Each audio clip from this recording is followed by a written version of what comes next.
My parents sold our childhood home to buy my sister a mansion, and now they expect me to let them crash in my one-bedroom apartment. Seriously. Hey Reddit, so I'm Ethan, 31, and I'm pretty sure I'm the family scapegoat. My sister Brianna is the golden child, always has been. Gets everything she wants, me. I'm lucky if I get a birthday card. It's always been this way, they bend over backwards for her, while I'm basically invisible. This whole thing with the house, it's just the latest example of how messed up things are. It's like they erased my entire childhood, no discussion, no nothing, just sold. For Brianna, I'm so angry I feel sick, I don't even know what to do. Should I just let them move in? Am I being a jerk if I say no? I feel like I'm losing my mind. This is going to be a long one. It was a Tuesday. I was at work, scrolling through Zillow during my lunch break, just daydreaming about maybe owning a place someday, something bigger than my cramped little apartment. And then I saw it. Our house. Listed with pictures, new paint, staged furniture. It didn't even look like our house anymore. My stomach dropped. I felt this wave of nausea wash over me.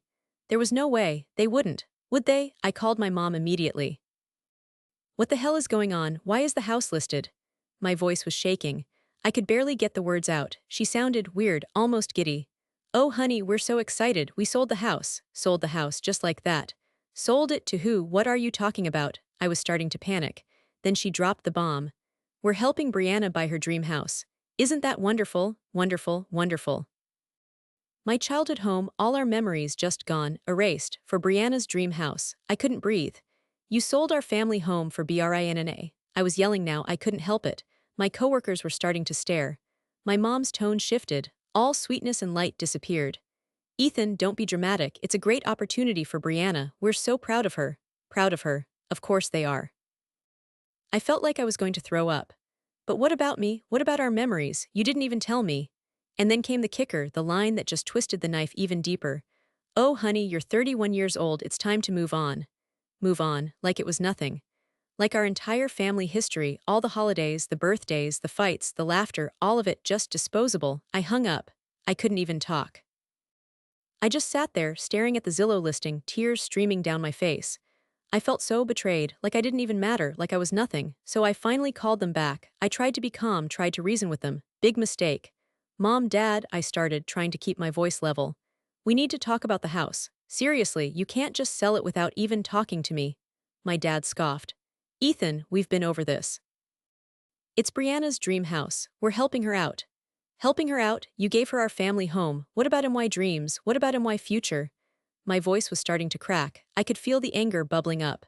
My mom chimed in, her voice dripping with condescension. Oh, Ethan, you're so dramatic. Brianna has a family to think about. You're single, you'll be fine. Single, like that's some kind of crime. Like my feelings are less valid because I don't have a spouse and kids. My hands were shaking. I gripped the phone tighter.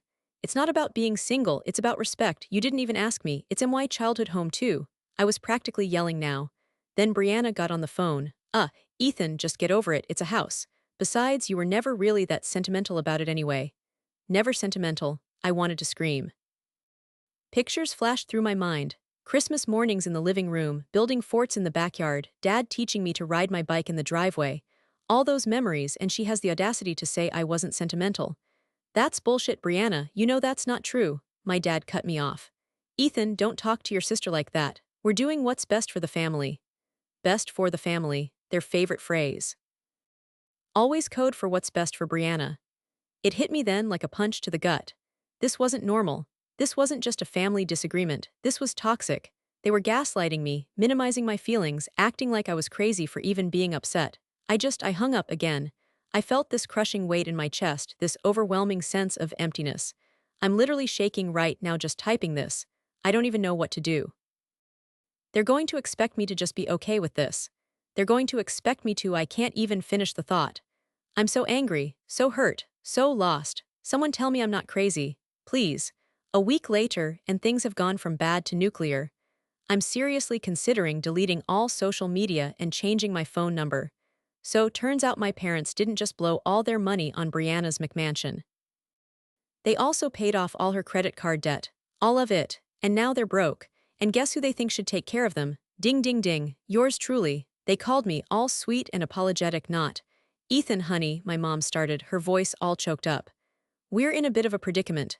A predicament? You bankrupted yourselves for Brianna, that's your predicament. Brianna's house, well, it was more expensive than we anticipated, and we had to take care of some unforeseen expenses. Unforeseen expenses equals Brianna's shopping addiction, I'm sure of it. Then came the ask that made my blood run cold.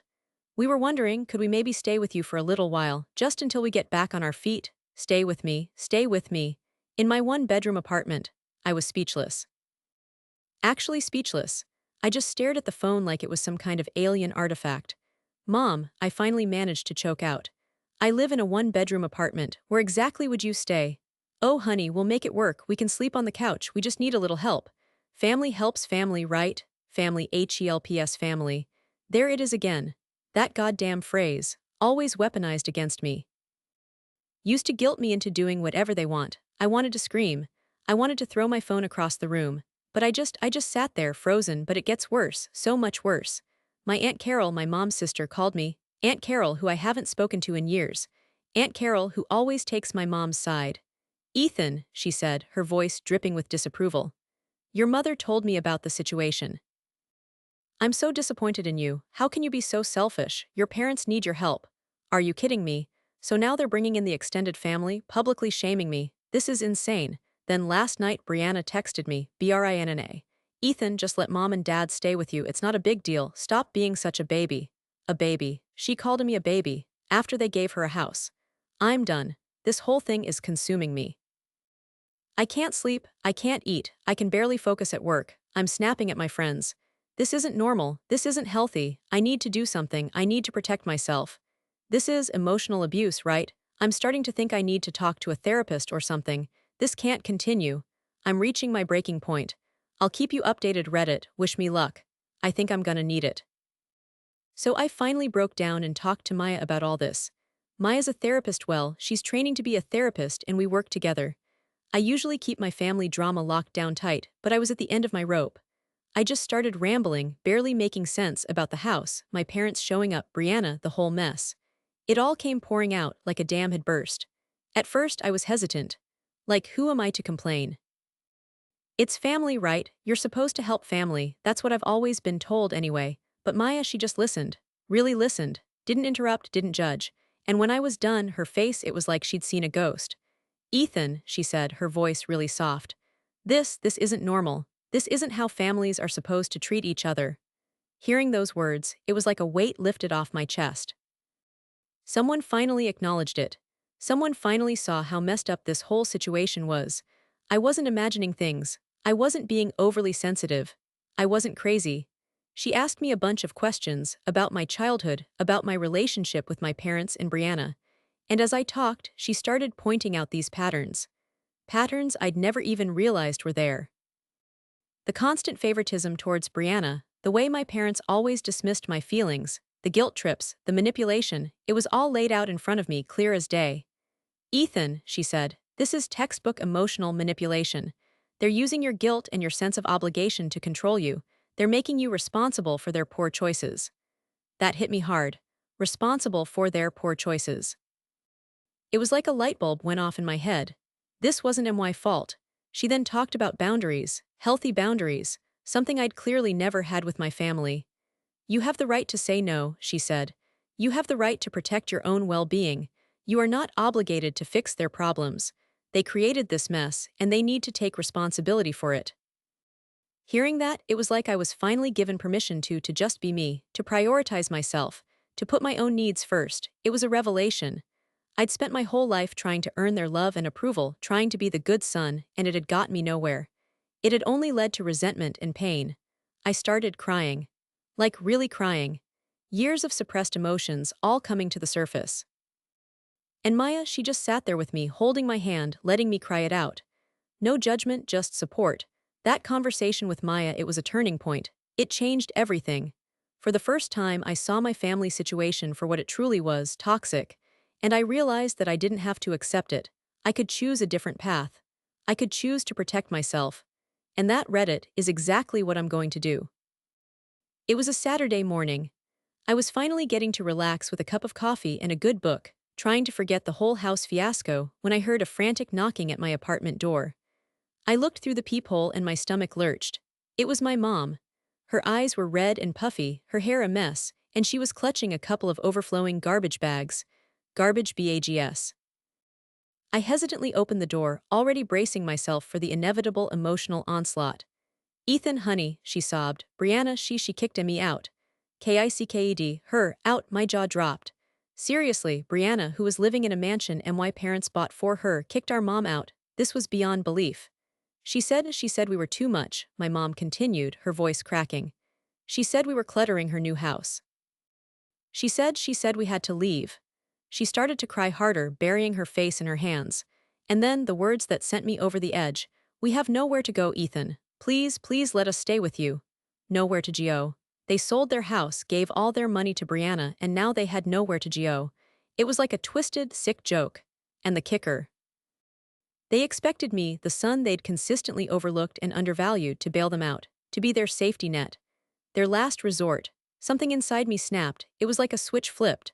All the years of resentment, all the hurt, all the anger, it all came rushing to the surface in a tidal wave of emotion. My hands started to tremble, my heart pounded in my chest, and I felt this heat rising in my face. I was done. Done. Done. I took a deep breath, trying to control my shaking voice. Mom, I said, and even I was surprised by the calmness in my tone. I just can't. Her head shot up, her eyes wide with disbelief.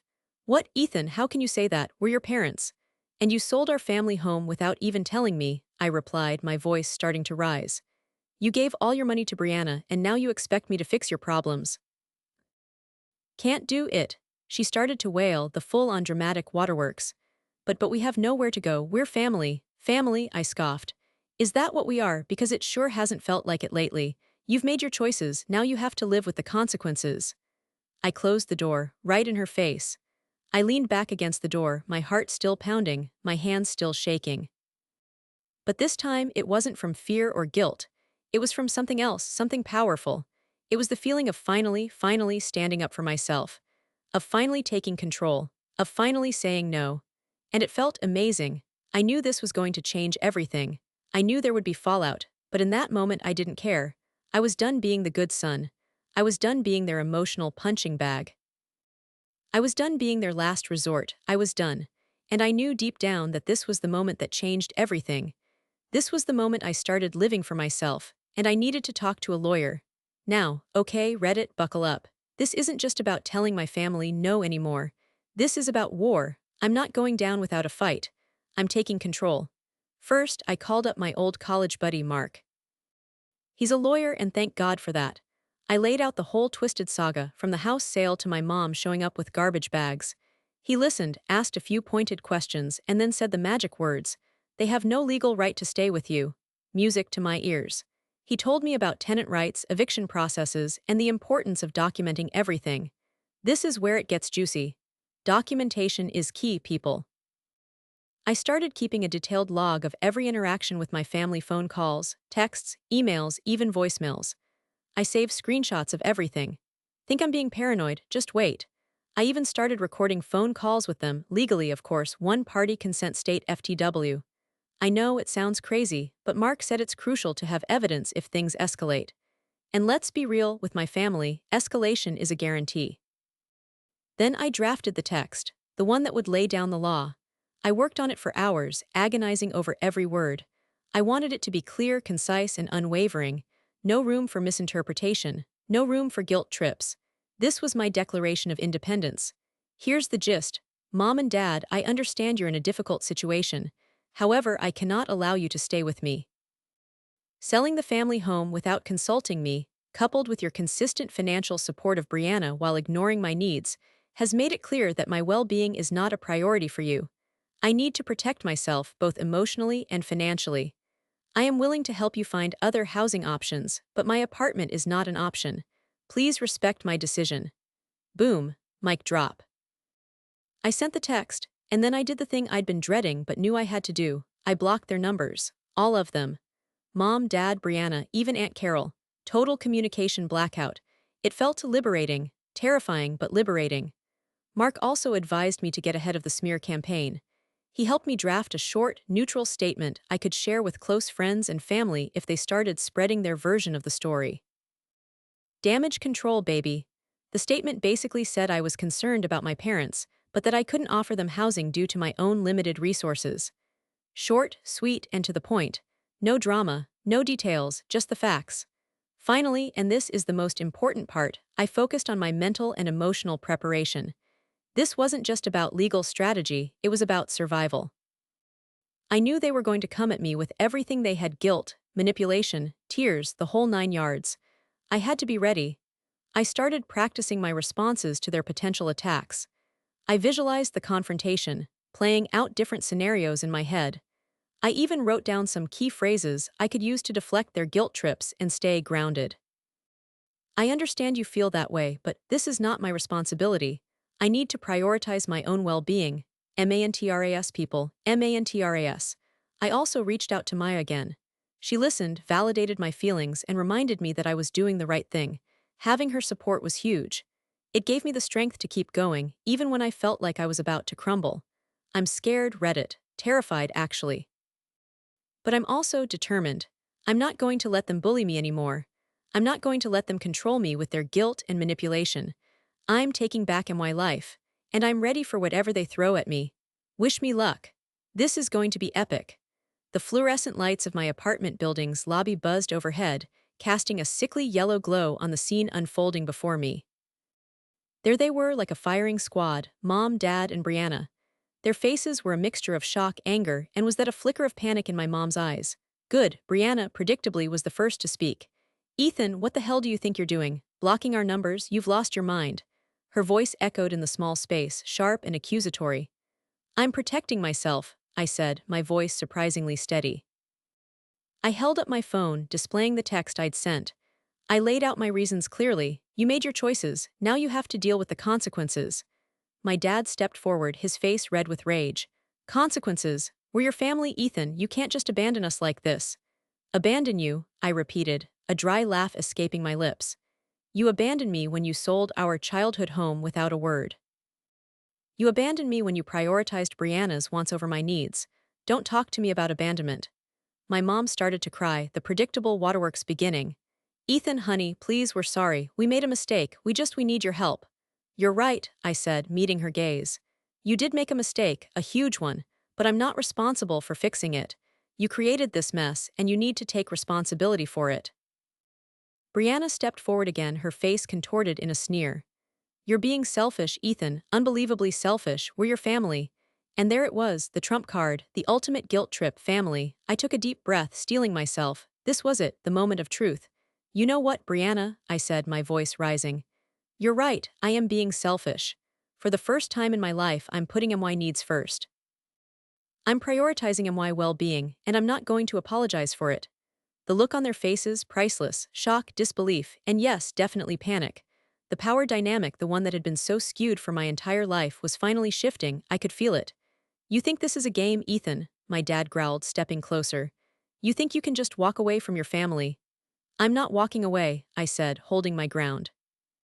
"I'm setting boundaries, healthy boundaries, something you should have taught me a long time ago." I pulled a small folder from my bag, holding it up for them to see. "I've documented everything. Every conversation, every text, every email. I've also spoken to a lawyer. I know my rights."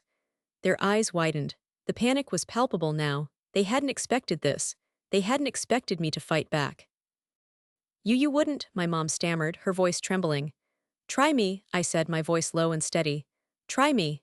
They knew I was serious. They knew I wasn't bluffing. The fight went out of them. They looked at each other, their faces a mixture of confusion and defeat. The years of manipulation, the guilt trips, the emotional blackmail, it was all useless now. I was immune. "Fine," Brianna finally spat, turning on her heel. "Have it your way, Ethan, see if we care." She stalked off, her parents trailing behind her like lost puppies. I watched them go, a strange sense of calm washing over me. It was over. Finally, it was over. I had won. I had finally stood up for myself, and it felt incredible. This wasn't just about the house or the money or even my family. This was about me, about taking control of my life, about finally being free. And as I stood there in the buzzing fluorescent light of my apartment lobby, I knew that my life would never be the same. I was free, and it felt amazing. It's been 6 months since the lobby showdown. 6 months since I drew a line in the sand and said no more. A lot has changed. Some good, some not so good. The immediate aftermath was messy. My parents tried a few more guilt trips via email, which I promptly deleted, and Brianna launched a full-blown smear campaign, telling everyone I was a heartless monster who abandoned his family. Luckily, I'd already prepped my close friends with the neutral statement, so most people saw through her drama. Some extended family members bought her BS, though, and I've pretty much gone no contact with them too. It stings, but honestly, I'm good. I'm surrounded by people who actually support and respect me, and that's more valuable than any forced family connection. My parents ended up crashing with Aunt Carol for a few weeks before finding a small apartment. They haven't asked me for anything since the lobby incident. Part of me feels sad for them. But then I remember the years of manipulation and emotional neglect, and that sadness fades. They made their bed and now they have to lie in it. I'm not responsible for their happiness. That's a huge realization for me. As for Brianna, well, she's still living her best life in her McMansion. We haven't spoken since that day. I don't miss her, not even a little. The biggest change has been in me. I'm different, stronger, more confident. Therapy has been a game changer. I'm finally unpacking all the baggage from my childhood, learning to set healthy boundaries, and prioritizing my own needs. It's hard work, but it's so worth it. I'm finally starting to understand what it means to love and respect myself. And that Reddit is a feeling I wouldn't trade for anything. I've also made some amazing new friends. People who see me for who I am, flaws and all. People who support and encourage me.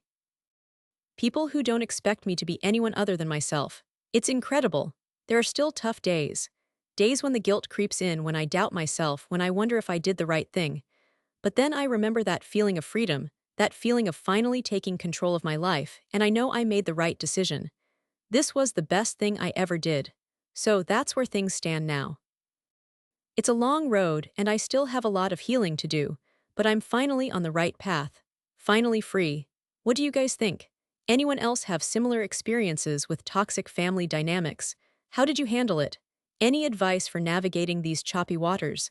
Let me know in the comments.